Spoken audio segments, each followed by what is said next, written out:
ओम श्री गुरुदेवाय नम। आज्ञा हे मोर प्रिय समस्त सुधीवृंद को कोटि कोटि प्रणाम।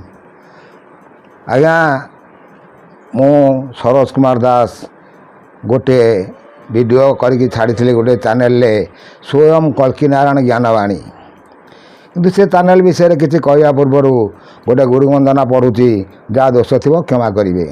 कौन से गुरुवंदना आज्ञा जदेव जोस्ना जगत वसुतं जस्नासुतं निर्गुण निर्विकल्पं जतर्वभूतात्मक निर्विकारं तस्मै गुरुव प्रणमामि नित्यं जदेव खं व्याप्तचराचरं जदुदिरूपे चितजन्तुगानं जतर्वभूतं जियतक्तिभूते तस्मै गुरुव प्रणमामि नित्यं न घ्राणतो तं न तो प्राणिपायु न तास्य दुष्टे न तो नादबिन्दु न पंचभूतात्मक सर्वदर्शी तस्मै गुरुव प्रणमामि नित्यं सर्वदादमात्रकं नुद्नादलै प्रणवरूप सहस्रं नित्यस्थिते ज्योतिप्रप्रदितं रासकुत्वादेव ज्योतिषोक्तयुक्तं निर्वाचिनी अक्षरमक्षरद्वतं ब्रह्माद्वतं सुरमुनिपूज्यं तुमादं बीजं क्षितिसृष्टिपालनं संहरत प्रणमामि नित्यं। आज्ञा ये जो गुरुवंदना पढ़ी ता विषय बुझेबी आपण को कियंत हिसाब से किंतु ता पूर्वर किसी कथा कहवाई जाऊँगी कौन आज्ञा मोर यही स्वयं कल्की नारायण ज्ञानवाणी स्वयं जो जो वीडियोटी लोड करे स्वयं कल्की नारायण मुख निश्रुत वाणी बोली लिखिदिए।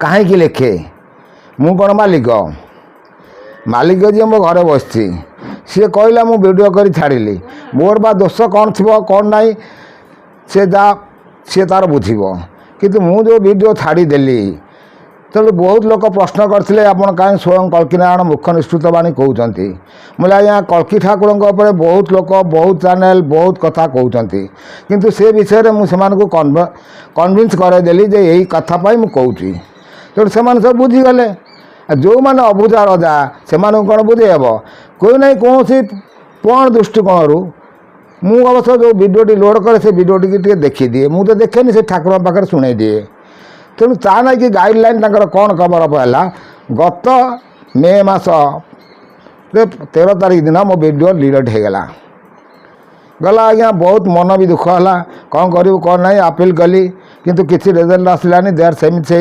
रिजल्ट आसला we would not pick up your channel on the YouTube से कहले आम के बैकअप करूँ ठीक अच्छे दी थर अपील कली सही सेम रिजल्ट 3 थर अपील कली सेम रिजल्ट अटे बहुत लोग बहुत कथा फोन करी कहले जे आपण मत आमको यही मंत्रटा कहतु किंतु से मंत्र कहवाई पुणी बाध्य कि गोटे आउ गोटे अन्य आईडी जदुकूल तिलक चैनल खोलिली से चैनल खोलिकी प्रथम दिन से सूर्यंकर बीज मंत्र सब कहवा द्वारा सी 800-900 भ्यू है कि तापर जो वीडियो लोड कर कौन तो सब्सक्राइबर से नहांती ना से आईडी तेणु सी कौट भ्यू है ना छाड़ू सी सब पर कथा आम अभी जो गुरुवंदना पढ़ले तेणु मोर ये जो स्वयं कल्की नारायण ज्ञानवाणी जो मैंने आसुँच से जो मोर ए मंत्र जंत्र तंत्र मालिका तत्व शरीर तत्व विषय कहुच्छी कौन सी क्या आम कम्प्लेन करनु कि क्या किसी कथा ना कि मो निजस्व वाणी सबू तेणु ये निजस्व वाणी मुझे स्वयं कल्की नारायण लिखी आने भी चैनल देती जदुकूल तिलक तापाई जब प्रश्न कहीं पचारती जदुकूल तिलक बोली कह जदुकूल तिलक बोले जन को भगवान कृष्ण बोली बुझा जाए तेणु से जदुकूल तिलकर अर्थ भी मुझे बुझेदेवी मुझे कहीं जदुकूल तिलक लिखिली आ जदि आपण मानक भल लगुए ताल मोर से जदुकूल तिलक चैनल मध्यम आप सर्ट वीडियो बहुत मंत्र तंत्र सब पाइपर कारण ये वीडियो जो मंत्र सब मु अपलोड करी सर्ट वीडियो से मंत्र गुड़िक सब बहुत डिस्टेंस प्लेस रहीगला तेणु ताको अन्य मैंने कहीं देखिपार जो मैंने थे पढ़ी बुझी जानते तार उपकार पाई से पुणी कहते से मंत्र को आउ थे छाड़ तेणु गोटे चैनल कौन बारंबार से मंत्र छाड़ुथी तेणु द्वितीय बार पाई से आउ गोटे चैनल से वीडियो छाड़ी कितु एतक रोज आज्ञा से जो लिखिले जदेव जोस्ना जगत प्रसूतं जस्नासुतं निर्गुण निर्विकल्पं जतर्वभूतात्मक निर्विकारं तस्मै गुरुव प्रणमामि नित्यं जदेव जोस्ना गोटे जोस्ना जो जगत प्रसूतं करने से जगत तैयारी करने चिंता कला से कौन करुँची जतासुतं निर्गुण निर्विकल्प तार हूँ निर्गुणात्मक निर्विकल्प सी निर्विकार से शून्य ब्रह्म तेणु से कहते खंग जदेव खंग व्याप्त चराचर मुझे आपण मानक मोर यही चैनल मध्यम ସବୁ ଶରୀର ତତ୍ତ୍ୱ ଉପରେ ବସେଇକି ଲଲାଟ ଚକ୍ରରେ କହିଛି ହଙ୍ଗ ଆଉ କ୍ଷଙ୍ଗ ଦୁଇଟି ଅକ୍ଷର। କ୍ଷଙ୍ଗ ଅକ୍ଷରଟି ହେଉଛନ୍ତି ଆଦିଶକ୍ତି, ହଙ୍ଗ ଅକ୍ଷରଟି ହେଉଛି ପରମ ପୁରୁଷ। ତେଣୁ ସେ ଆଦିଶକ୍ତିକି ନେଇ ଖେଳ କରିକି ସୃଷ୍ଟି ରଚନା କରିଛନ୍ତି। ଶରୀରରେ ଯେମିତି ଶରୀରକୁ ତିଆରି କରିଛନ୍ତି, ସେ ସୃଷ୍ଟିକି ସୃଷ୍ଟିରେ ସେମିତି ତିଆରି କରିଛନ୍ତି। ତେଣୁ ଏସବୁ ଗୂଢ଼ ତତ୍ତ୍ୱକୁ କହିଥିଲି ବୋଲି ବହୁତ ଲୋକ ମୋ ପାଖକୁ ଫୋନ୍ କରି କହିଲେ କ'ଣ ଆପଣ ଏସବୁ ନିଗୂଢ଼ ତତ୍ତ୍ୱକୁ କାହିଁ ବଜାରକୁ ଛାଡ଼ୁଛନ୍ତି, ଏସବୁ ତତ୍ତ୍ୱ କାହିଁ କରୁଛନ୍ତି? ମୁଁ ନାଇଁ ଆଜ୍ଞା, ସଂସାରକୁ ଆସିଛେ କିଛି ମୋ ଜୀବନର କାହାଣୀ ତ ଆପଣମାନଙ୍କୁ ଅଳ୍ପ ବହୁତ କହିବି, ସମୟ ଆସିଲେ କହିବି। କିନ୍ତୁ ଏଇ ଯେଉଁ ଚ୍ୟାନେଲ୍ ଯେଉଁ ଆସିଲା ବ୍ୟାକଅପ୍ କଲା, ସେ ମୋର ସେଇ ଠାକୁରଙ୍କର ଆଶୀର୍ବାଦ ବଳରେ। କାରଣ ମୁଁ ଏବେ ଏଇ 27 ତାରିଖ ଦିନ, ଗତ 27 ତାରିଖ ଦିନ ଜଣେ ଫୋନ୍ କରି କହିଲା ଆପଣ ସ୍ୱୟଂ କଳ୍କୀନାରାୟଣ ଜ୍ଞାନବାଣୀ ଲେଖୁଥିଲେ, ଇଏ କରୁଥିଲେ, କିନ୍ତୁ ଚ୍ୟାନେଲ୍ ଡିଲେଟ୍ ହୋଇଗଲା, ତାକୁ ଆଣିପାରିଲେନି। ତାହେଲେ କ'ଣ ଶକ୍ତି ଅଛି ଆପଣଙ୍କର? ମାନେ ତା ଠିକ୍ ଅଛି, ତୁ 3 ଦିନ ଭିତରେ ଦେଖିନେ। ମୁଁ ମୋ ଠାକୁରଙ୍କୁ କହିଦେଲି, ପ୍ରଭୁ ମୋତେ କ'ଣ ଯେଉଁ କଥା ବି ତୁ ଜନ୍ମ ଦେଇଛୁ, ଯେଉଁ କଥା ମନା କରୁଛୁ ନା ଏ କାମ କରିବନି, ମୋତେ କ'ଣ ସେଇ କାମ କରିବା ପାଇଁ ବାଧ୍ୟ କରିବୁ? ତେଣୁ ତୁ ନିଜେ ଆର ବିଚାର କରିକି ଚ୍ୟାନେଲ୍ ଫେରେଇକି ଆଣେ। ସେ ଯାହା ହଉ ଗତ 30 ତାରିଖ ଦିନ ମୋର ଚ୍ୟାନେଲ୍ ଫେରି ଆସିଲା। ଆପଣମାନେ ମୋତେ ଦେଖିବାକୁ ପାଉଛନ୍ତି ସେଇ ସ୍ୱୟଂ କଳ୍କୀନାରାୟଣ ଜ୍ଞାନବାଣୀରେ। ପୁଣି ଆପଣ ମୋର ଯଦୁକୁଳ ତିଳକରେ ଦେଖିବେ। ତେଣୁ ସେଇ ଯେଉଁ ଗୁରୁଦେବ ବନ୍ଦନା ଆପଣ ଦେଖୁଛନ୍ତି, ଯଦିଓ ସେ ଗୁରୁ ହେଉଛନ୍ତି କିଏ ଗୁରୁ, ସେ ଗୁରୁ ବିଷୟରେ ଆମେ ସମ୍ୟକ ଆଲୋଚନା କରୁଛନ୍ତି। ସେ ଗୁରୁ ବନ୍ଦନା ଉପରେ ଯଦେବ ଜ୍ୟୋତ୍ସ୍ନା ଦେବତା ପ୍ରସୂତଂ ଜ୍ୟୋତ୍ସ୍ନାସୂତଂ ନିର୍ଗୁଣ ନିର୍ବିକଳ୍ପଂ ଯଥପ୍ରଭୂତାତ୍ମକ ନିର୍ବିକାରଂ ତସ୍ମୈ ଗୁରୁ ପ୍ରଣମାମି ନିତ୍ୟଂ। ଯେଉଁ ପଞ୍ଚଭୂତ ଶରୀରରେ, ପଞ୍ଚଭୂତରେ ଶରୀର, ପଞ୍ଚଭୂତରେ ସୃଷ୍ଟି। ତେଣୁ ସେ ପଞ୍ଚଭୂତକୁ ନେଇ ସେ ସୃଷ୍ଟି ଯେତେବେଳେ ରଚନା କଲେ, ସେ କେଉଁଥିରେ ରଚନା କଲେ, କାହା କହୁଛନ୍ତି ନା ଯଦେବ ଖଂ ବ୍ୟାପ୍ତ ଚରାଚରମ୍ ଯଦ୍ବୁଦ୍ଧି ରୂପେ ତିତଦନ୍ତୁ ଗାନାଂ ଯଥର୍ବ ଶକ୍ତି ସର୍ବଭୂତେ ତସ୍ମୈ ଗୁରୁ ପ୍ରଣମାମି ନିତ୍ୟଂ। ତେଣୁ ସେ ଯେଉଁ ଖମ୍ ବୋଲି ଯେଉଁ ଅକ୍ଷରଟା, କ୍ଷଂ ବୋଲି ଯେଉଁ ଅକ୍ଷରଟା, ସେ ହେଉଛି ଚରାଚର ଜଗତ ବ୍ୟାପିଛି, ସେ ହେଉଛି ମା ଆଦିଶକ୍ତି। ତେଣୁ ଶକ୍ତି ସ୍ୱରୂପିଣୀ ସିଏ। ସେ କ'ଣ ସୃଷ୍ଟିଟାକୁ ରଚନା କରିବେ? କେମିତି କରିବେ?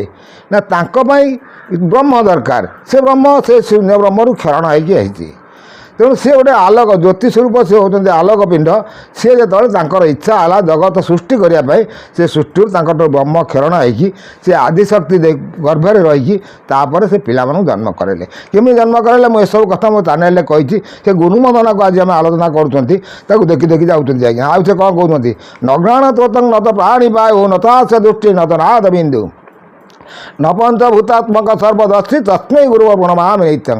ସେ କହୁଛନ୍ତି ନାକ ନାହିଁ, କାନ ନାହିଁ, ଆଖି ନାହିଁ, ପାଟି ନାହିଁ, କିନ୍ତୁ ସବୁ ତୁମେ ଶୁଣିପାରୁଛ, ସବୁ ତୁମେ ଖାଇପାରୁଛ, ସବୁ ତୁମେ କରିପାରୁଛ, କିନ୍ତୁ ପଞ୍ଚଭୂତକୁ ନେଇକି ତୁମେ ଶରୀର ସୃଷ୍ଟି କରିଛ।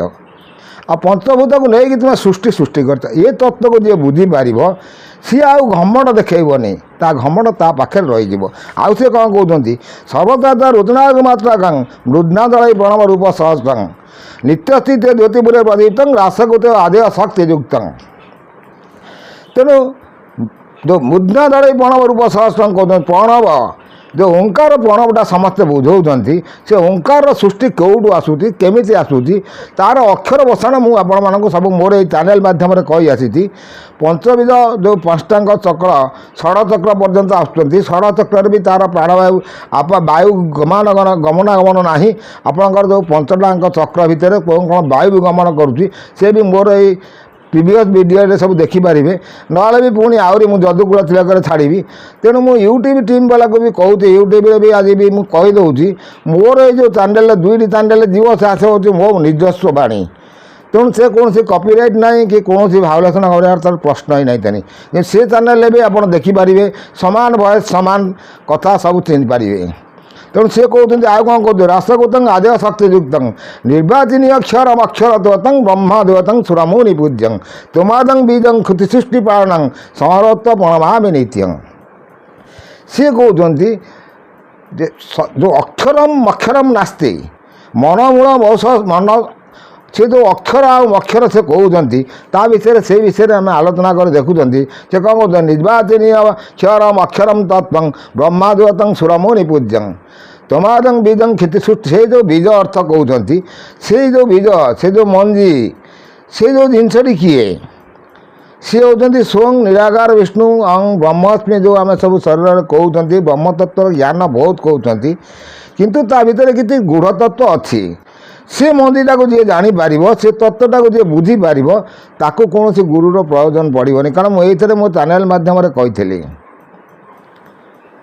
ତେଣୁ ଏସବୁ ବହୁତ ଗୂଢ଼ତତ୍ତ୍ୱର ବିଷୟ ମୁଁ କହିବା ପାଇଁ ଯାଉଛି। ଆଉ ସମସ୍ତଙ୍କୁ ବି ମୋର ବିନୀତ ଅନୁରୋଧ ଯେ ମୁଁ ବହୁତ ବଡ଼ ବଡ଼ ଭିଡ଼ିଓ କରୁନି, 10 ମିନିଟ୍ 15 ମିନିଟ୍ ଭିତରେ ଭିଡ଼ିଓ ଆପଣମାନେ ଦେଖିପାରିବେ, ଆଉ ବହୁତ ଜ୍ଞାନ ବି ଅର୍ଜନ କରିପାରିବେ। ତାପରେ ଦ୍ୱିତୀୟ କଥା ହେଉଛି, ଯଦି ଆପଣଙ୍କର କୌଣସି ଭଲ ମନ୍ଦ ଯାହା ବୁଝିବାର ଥିବ ମୋତେ କମେଣ୍ଟ ମାଧ୍ୟମରେ ଲେଖିଲେ ମୁଁ ବି କମେଣ୍ଟ ମାଧ୍ୟମରେ ଆପଣଙ୍କୁ ଜଣାଇ ପାରିବି। ଇଏ ହେଉଛି ଗୋଟେ ସବିଶେଷ କଥା। ତାପରେ ସେ ଗୀତ ପଢ଼ିକି ସ୍ୱୟଂ ଅଚ୍ୟୁତଙ୍କର ଭାବାନୁପାତରେ ସେ କଥା ପଢ଼ି ସେ କହିଛନ୍ତି, ଆଦ୍ୟ ଗୁରୁଙ୍କ ଶ୍ରୀଚରଣ ଯାଇଣ ଗଲଇ ଚରଣ, ଏ ଚରଣ ଚୋଦର ଅନାଦି କାରଣ କର ଦୟାନିଧି, ତୁମେ ଅଖଣ୍ଡ ପୂର୍ଣ୍ଣ ବ୍ରହ୍ମ ମୋହା ଶୂନ୍ୟରେ ତୁମ ଆଶ୍ରମ, ମହିମା ଚାରି ଯୁଗ ଡେକ ମହିମା ଗୋସାଇଁ ଅଲେଖ, 21 ଭୁବନର ଗୁରୁ ନମସ୍ତେ ବାଞ୍ଛା କଳ୍ପତରୁ। ସ୍ୱୟଂ ଅଚ୍ୟୁତ ଦିନେ ସାୟଂକାଳରେ ବସି ଠାକୁରଙ୍କୁ ଧ୍ୟାନ କରିକି ସେ ସବୁ 46 ପଟଳ ଲେଖିଲେ। ଆଉ 46 ପଟଳ ସେ ଯେଉଁଟା ଲେଖିଛନ୍ତି ତାଙ୍କର ଆଦ୍ୟ ଏବେକାର ଯେଉଁ 46 ପଟଳରେ ଆପଣ କୌଣସି ଅକ୍ଷର ଅବିଷଣ ବିଶେଷ ସଠିକ୍ ସେ ପାଇପାରିବେନି। କାରଣ ମୁଁ କାହିଁ କହୁଛି ନା, କେତେକ ବୀଜମନ୍ତ୍ର ସବୁ ଭୁଲ ଭାଲ କରି ଲେଖିଛନ୍ତି, ଯାହାକି ମାନେ ବହୁତ ଯେଉଁମାନେ ଆଧ୍ୟାତ୍ମିକ ଲାଇନ୍ର ଯେଉଁମାନେ ଚିନ୍ତା କରନ୍ତି ଆମେ ପଞ୍ଚବୀଜ ମନ୍ତ୍ରକୁ ସାଧିକି ଶରୀର ତତ୍ତ୍ୱ ଉପରେ କିଛି କ'ଣ କରିବୁ, ବହୁତ ଲୋକ ପଢ଼ୁଛନ୍ତି। ପଢ଼ିଲା ପରେ ତାଙ୍କର ମାଇଣ୍ଡ ଡିଷ୍ଟର୍ବାନ୍ସ ଆସିଛି। କାରଣ ଆପଣଙ୍କୁ ମୁଁ ବୁଝାଇ ଦେଉଛି ସେ ବିଷୟରେ ଯେ କଥା ହେଉଛି କ'ଣ, ଆପଣ ଗୋଟେ ସିଡ଼ି ଚଢ଼ିବେ, ଗୋଟେ ଉପରକୁ ଯିବେ, ପ୍ରଥମ ପାହାଚରୁ ଚଢ଼ି ଚଢ଼ି ଯିବେ ନା ଅଧା ପାହାଚରୁ ଚିଡ଼ିକି ତଳକୁ ଓହ୍ଲାଇବେ? ଅଧା ପାହାଚ ପର୍ଯ୍ୟନ୍ତ ଯିବେ କେମିତି? ସେ ହେଉଛି ଗୋଟେ ପ୍ରଥମ ପ୍ରଶ୍ନର କଥା। ଅଧା ପାହାଚରୁ ଆପଣ ଉପରକୁ ଉଠିବେନି, ପୁଣି ତଳକୁ ଖସିବେ, ପୁଣି ତଳୁ ଆସି ପୁଣି ଉପରକୁ ଉଠିବେ, ଇଏ ତ ସେ ନିୟମ ନାହିଁ। ତେଣୁ ବେନିୟମ କାମ ଯେଉଁମାନେ କରିଛନ୍ତି ସେମାନଙ୍କର ସେମିତି କିଛି ପ୍ରୋବ୍ଲେମ୍ ହେଇଛି। ତେଣୁ ମୋର ଏଇ ଚ୍ୟାନେଲ୍ ଦେଖିଲା ପରେ ସେମାନେ ମୋ ପାଖକୁ ଫୋନ୍ କରି ବୁଝୁଛନ୍ତି, ମୁଁ ନାହିଁ ଆପଣ ଯେଉଁ ଗୁରୁଙ୍କ ପାଖରୁ ତତ୍ତ୍ୱ ନେଇଛନ୍ତି ଭୁଲ ତତ୍ତ୍ୱ, ଭୁଲ ରାସ୍ତାରେ ଆପଣ ଅଛନ୍ତି। କାରଣ ପ୍ରଥମ ବୀଜ ମନ୍ତ୍ର ମୁଁ ଆପଣଙ୍କୁ ଚକ୍ରବର୍ଷାନରେ ବି କହିଦେବି ଆଉ ଥରେ ଲେଖା, ସେ ଚ୍ୟାନେଲ୍ ଦେଖିପାରିବେ, ଏ ଚ୍ୟାନେଲ୍ ଦେଖିପାରିବେ। ଯେଉଁ ଆମର ଅଛି ଷଡ଼ଚକ୍ର ନିରୂପଣ ଭିତରେ ମୁଁ ଆପଣଙ୍କୁ ସବୁ ବୁଝେଇଦେବି। ସେ ଆଉ କ'ଣ କହୁଛନ୍ତି ଆଜ୍ଞା ଦେଖେ, ସେ କହୁଛନ୍ତି ତୁମେ ଅଖଣ୍ଡ ପୂର୍ଣ୍ଣ ବ୍ରହ୍ମ, ମହାଶ୍ରମ ତୁମର ହେଉଛି ଶୂନ୍ୟ ବ୍ରହ୍ମରେ ତୁମର ହେଉଛି ମହାଶ୍ରମ। ତେଣୁ ଅରୂପ ରୂପବନ୍ତ ହୋଇ ସଂସାରରେ ଖେଳୁଛ ଗୋସାଇଁ, ଆପେ ଖାତକ ଆପେ ସାହୁ, ଆପେ ମାଗିଣ ଆପେ ନେଉ, ଆପଣଙ୍କ ମହିମାକୁ କିଏ ଅଛି ମୋତେ କହିବାକୁ। ତେଣୁ ନିଜେ ଖାତକ, ନିଜେ ମହାଜନ, ନିଜେ ସାହୁକାର, ନିଜେ ହାଟର ମାଲିକ, କିନ୍ତୁ ନିଜେ କିଣା ବିକା କରୁଛି, ତାହେଲେ ସେ ଲୋକଟା କିଏ? ସେ କେମିତି କ'ଣ ହେଉଛନ୍ତି ନା, ଅରୂପ ରୂପବନ୍ତ ହୋଇ ଭାରନାଶନେ ଭାବଗ୍ରାହୀ, ମହିମା ସାଗର ମହିମା ମହିରେ କିପାରିବ ସୀମା। ସେ ଭୂଭାର ଯେତେବେଳେ ଆସିବେ ଅରୂପ ରୂପବନ୍ତ ହୋଇ, ସେ ଯେଉଁ ଅରୂପାନନ୍ଦ, ସେ ଯେଉଁ ଶୂନ୍ୟ ବ୍ରହ୍ମ, ସେ ଯେତେବେଳେ ରୂପ ହୋଇକି ଆସିବ, ଭରା ନାଶନ ଯେତେବେଳେ ପୃଥିବୀ ଭାରାକ୍ରାନ୍ତ ହେଇଯିବ, ସମସ୍ତେ ତ କଳ୍କି ଠାକୁର ଉପରେ କହୁଛନ୍ତି, କଳ୍କି ଠାକୁର, କଳ୍କି କଳ୍କି କଳ୍କି ସମସ୍ତେ ହେଉଛନ୍ତି। ବହୁ ଚ୍ୟାନେଲ୍ କିଏ ଆଜ୍ଞା କହୁଛନ୍ତି ମୁଁ ଅଚ୍ୟୁତ ଯେ ମୁଁ ନେମାଳ ମଠକୁ ଗଲେ ବଟବୃକ୍ଷ ବଟବୃକ୍ଷ ମୋ ମୁଣ୍ଡରେ ଢାଳିବ, ପୃଥିବୀ ପ୍ରଳୟ ହେଇଯିବ। ଆସନ୍ତୁ ମୁଁ ଯିବି, ମୋ ସାଙ୍ଗରେ ଯିବ, ଯେମିତି ବଟବୃକ୍ଷଟା ପ୍ରଳୟ ହେଇଯିବ ଦେଖିବା। ଇଏ ହେଉଛି ଗୋଟେ ଜିଦ୍ର କଥା। କାରଣ ତ କୌଣସି ଜିଦି କରିବା ପାଇଁ ମୁଁ ଚାହୁଁନି। ଯଦି ପ୍ରକୃତ ସତ୍ୟଟା ଜାଣିଛ, ପ୍ରକୃତ ତଥ୍ୟଟା ଜାଣିଛ, ଯିଏ କଳ୍କି ଠାକୁର ଆସିବ ସେଇ କଳ୍କି ଉପରେ ମୁଁ ସମ୍ୟକ ଜ୍ଞାନ ଦେଉଛି। ତାପରେ ସେ 46 ପଟର କିଛି ଅଂଶ କରିବି ପୁଣି, କାରଣ ସମସ୍ତେ ପୁନର୍ବାର ପ୍ରଶ୍ନ କରିଛନ୍ତି, ସେଥିପାଇଁ କରିବି 46 ପଟଳ। ଯିଏ କଳ୍କି ଠାକୁର ଆସିବ ସିଏ ସତ୍ୟ ଯୁଗରେ ଆସିଥିବ, ସେ ତୃତୀୟ ଯୁଗରେ ଆସିଥିବ, ସେ ଦ୍ୱାପର ଯୁଗରେ ଆସିଥିବ, ପୁଣି କଳିର ଅନ୍ତିମ ସମୟରେ ଆସିଥିବ। ହଁ, ଆଉ ଗୋଟେ କଥା, ଇଏ ସବୁ ଯେଉଁ 3 ଯୁଗର କାହାଣୀକି ସେ ସବିଶେଷ ବିବରଣ କରିବା ପାଇଁ ସନ୍ଧ୍ୟାକାଳରେ ଆସିଥିବ, ଯେଉଁଟାକି କୁହନ୍ତି ବ୍ରହ୍ମ ମୁହୂର୍ତ୍ତ। ଗୋଟେ ସକାଳ ଗୋଟେ ବ୍ରହ୍ମ ମୁହୂର୍ତ୍ତ, ଗୋଟେ 12ଟା 12:30ଠୁ ସିଏ ଗୋଟେ ବ୍ରହ୍ମ ମୁହୂର୍ତ୍ତ, ସେ ଗୋଟେ କାଳ, ଆଉ ଗୋଟେ ହେଉଛନ୍ତି ସନ୍ଧ୍ୟାକାଳ। ତେଣୁ ସେ ସନ୍ଧ୍ୟାକାଳରେ ଆସିଥିବ। ସନ୍ଧ୍ୟାକାଳ ବୋଲନ୍ତେ ଆମର ଅଚ୍ୟୁତ ଯେତେବେଳେ ଆସିଥିଲେ ସିଏ ହେଉଛନ୍ତି ସନ୍ଧ୍ୟାକାଳ, ସେ ସେତେବେଳେ ଆସିଥିଲେ। କଳିଯୁଗର ସନ୍ଧ୍ୟାକାଳ ହେଉଛି ସେତେବେଳେ ଥିଲା, ଆଜକୁ 600 ବର୍ଷ ତଳର କଥା। କିନ୍ତୁ ତାକୁ ସବୁ ବୁଝିବା ଦରକାର ଅଛି। ଯିଏ ଆଜ୍ଞା ସତ୍ୟ ଯୁଗରେ ଆସିଥିବ, ଯଦି ରୁଦ୍ର ହେଇକି ଆସିଥିବ, ସେ ରୁଦ୍ରଙ୍କର ଚିହ୍ନ ନେଇକି ଆସିଥିବ ନା ନାଇଁ ଛାଡ଼ି ଦେଇ ଆସିବ? ଯିଏ ରାମ ହେଇକି ଆସିଥିବ ସେ ରାମ ଅବତାରର ଚିହ୍ନ ସେ ନେଇକି ଆସିଥିବ ନା ନାହିଁ, ସେ ସାର୍ଟିଫିକେଟ୍ଟା ଦେଇ ଆସିଥିବ। ଯିଏ କୃଷ୍ଣ ହେଇକି ଆସିଥିବ ସେ କୃଷ୍ଣ ଅବତାରର ଚିହ୍ନ ନେଇକି ଆସିଥିବ ନା ତାକୁ ଦେଇ ଆସିଥିବ। ଯିଏ ଅଚ୍ୟୁତ ହେଇକି ଆସିଥିବ ସେ ଅଚ୍ୟୁତ ତଳେ ଆମର ଲେଖିଛନ୍ତି, କାରଣ ବ୍ରହ୍ମ ନିର୍ମଳ ସ୍ଥାନରେ ଦେବନାସନ ବୃକ୍ଷ ସୁଦାନ ସର୍ପ, ତାମାନେ ତାଙ୍କ ମୁଣ୍ଡରେ ସେ ଚିହ୍ନ ଥିଲା ବୋଲି, ସେ ସର୍ପ ଚିହ୍ନ ଥିଲା ବୋଲି ସେ ଲେଖିଛନ୍ତି। ତାହେଲେ ଯେଉଁମାନେ କହୁଛନ୍ତି ଆମେ ଅଚ୍ୟୁତ, ତାହେଲେ ସେମାନେ ଏଇ ଚିହ୍ନ ଗୁଡ଼ିକ ଦେଖାଇ ପାରିବେ। କାରଣ ଅଚ୍ୟୁତ ଆମର ତତ୍ତ୍ୱବୋଧନରେ କହିଛନ୍ତି ରାମଦାସକୁ, ତାଙ୍କର ପରମ ଭକ୍ତ ଯେ ରାମଦାସକୁ କହିଛନ୍ତି, ରାମରେ ମୁଁ ଥିଲି ରାମ ଥିଲି କୃଷ୍ଣ ହେବି ମୁଁ କଳକି। ତାମାନେ ରାମଙ୍କ ଚିହ୍ନ ତାଙ୍କ ପାଖରେ ଥିଲା ସେ ଅଚ୍ୟୁତ ପାଖରେ, କୃଷ୍ଣଙ୍କ ଚିହ୍ନ ତାଙ୍କ ପାଖରେ ଥିଲା ସେ ଅଚ୍ୟୁତଙ୍କ ପାଖରେ, ପୁଣି ତାଙ୍କ ପାଖରେ ସେ ବ୍ରହ୍ମକୁ ଯାଇପାରୁଥିଲେ ବ୍ରହ୍ମକୁ, ତାମାନେ ସେ କିଏ ଅଚ୍ୟୁତ କିଏ? ଆଉ ବ୍ରହ୍ମକୁ ଗତାଗତ କରିବା ପାଇଁ ଏକମାତ୍ର ହେଉଛନ୍ତି ରୁଦ୍ର ଯାଇଥିଲେ, ଆଉ କେହି ଯାଇନାହାନ୍ତି। ତେଣୁ ଏସବୁ ତତ୍ତ୍ୱ ଜ୍ଞାନ ଯଦି ଆପଣମାନଙ୍କୁ ଭଲ ଲାଗୁଥାଏ ଶୁଣିବା ପାଇଁ, ମୋର ଏହି ଚ୍ୟାନେଲ୍ ମାଧ୍ୟମକୁ ଆସିଲେ ବହୁତ କିଛି ଜ୍ଞାନ ପାଇବେ। ଏତିକି ରହୁଛି, ନେକ୍ସଟ ଅଧ୍ୟାୟରେ କିଛି ଆଲୋଚନା କରିବା। କୋଟି କୋଟି ନମସ୍କାର।